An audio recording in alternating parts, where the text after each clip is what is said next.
Finally, our new house was ready, and I could hardly contain my excitement about starting this new chapter. But then, out of nowhere, my in-laws arrived.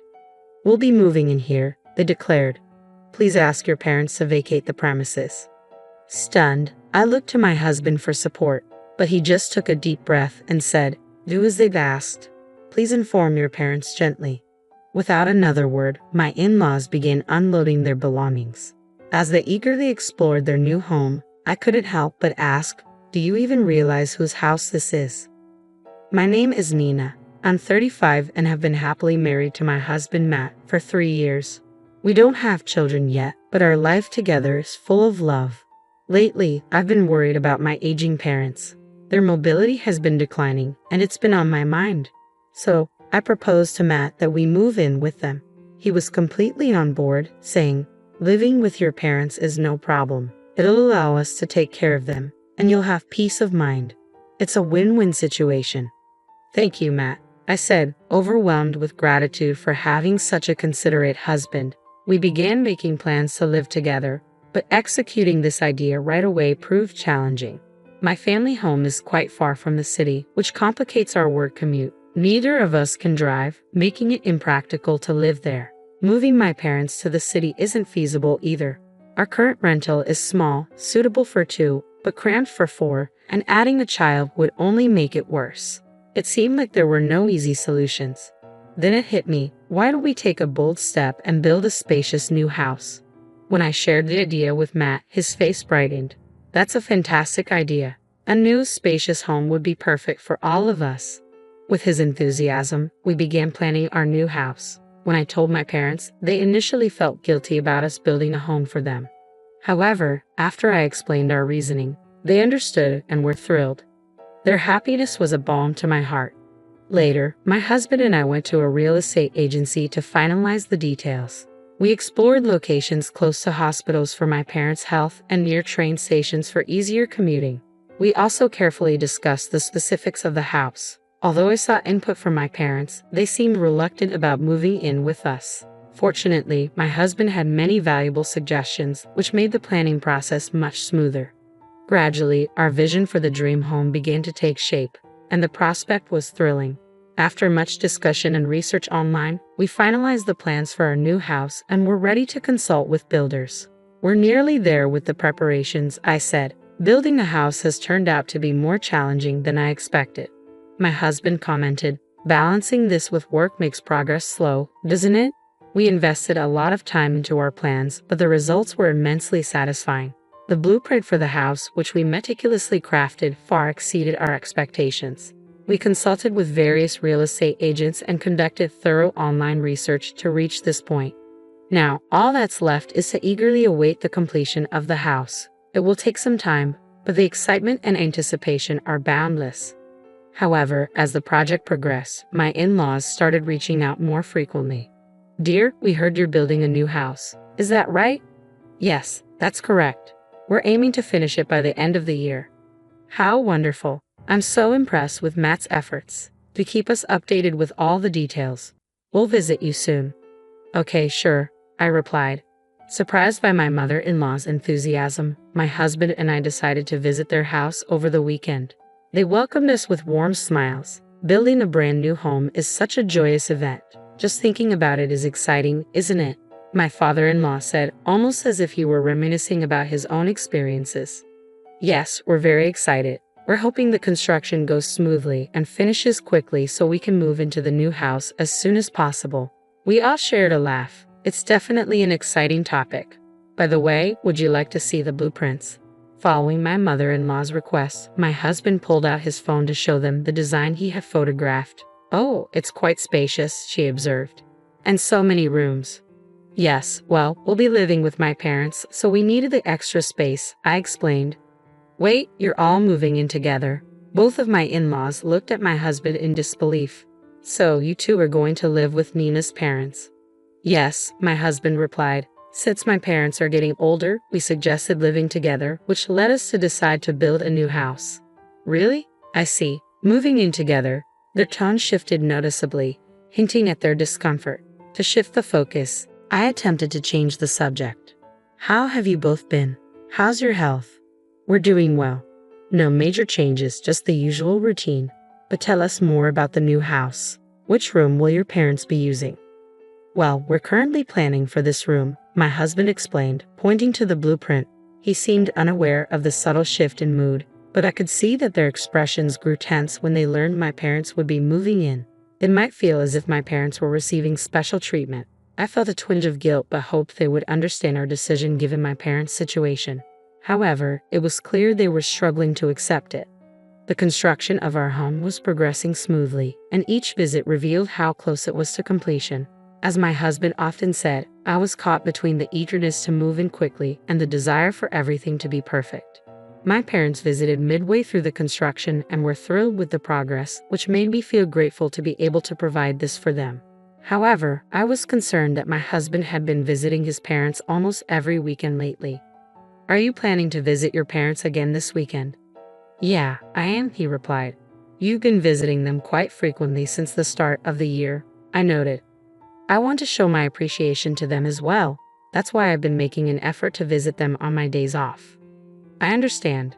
Matt, you're so considerate. Should I come along? I asked, concerned that his parents might feel disappointed. Perhaps they had hoped to live with us, and I thought visiting them might be a good gesture of goodwill. But my husband reassured me, it's all right, I can manage it on my own, and he left for his parents' home. I decided to honor his choice and promised to support him as needed. Time passed quickly, and our new house was finally ready.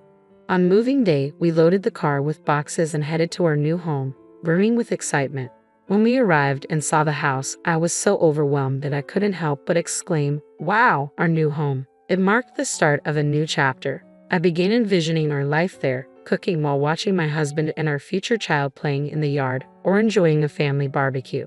These thoughts only fueled my excitement further.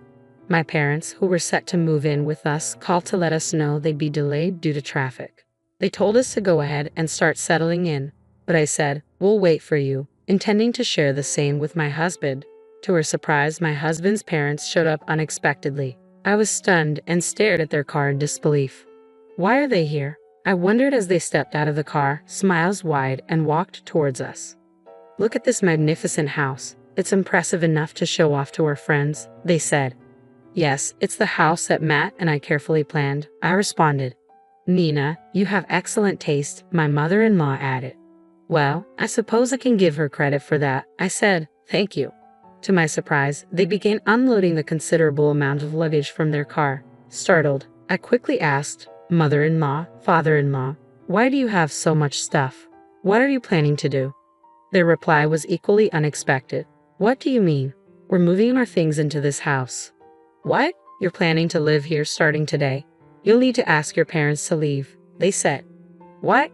Why are you doing this? I asked in disbelief. With a hint of frustration, my mother-in-law explained, as a new bride, it's customary to prioritize your husband's family. We should be the ones moving into the new house. Once you understand that, please let your parents know we're busy moving our things. Feeling overwhelmed, I turned to my husband for support. He took a deep breath and said, do as she says, just let your parents know gently. But this house was intended for me and my parents. I can't accept this decision, I protested. He responded with visible irritation. Didn't my mom just say that it's natural for a wife to prioritize her husband's family? We can address your parents' situation later.